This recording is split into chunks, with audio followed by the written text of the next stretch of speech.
উত্তম জৈৱিক সাৰটোৱে হৈছে কেঁচু সাৰ।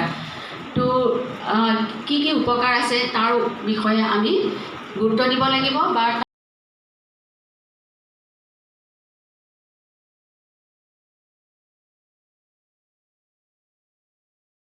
ৰাখিব। এইটোৱে আমি বাৰ্মি ৱাছ পাম। আমি যিহেতু ডেইলি আমি লেয়াৰখন দিম, লেয়াৰখন দিয়াৰ পিছতহে আমি গোবৰখন দিম।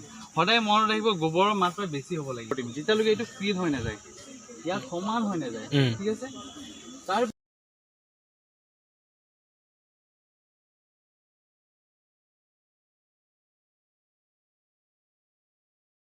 অৱস্থা আহি গৈছে। আৰু বিশেষকৈ এনেকুৱা সৰু জেগাত আৰু কি প্ৰব্লেম, পিপুল এৱেৰ নহয়, সজাগ নহয় মানুহবোৰ, হয়নে? য'ত ত'ত পেলাব। মেইন আমাৰ হৈছে প্লাষ্টিক।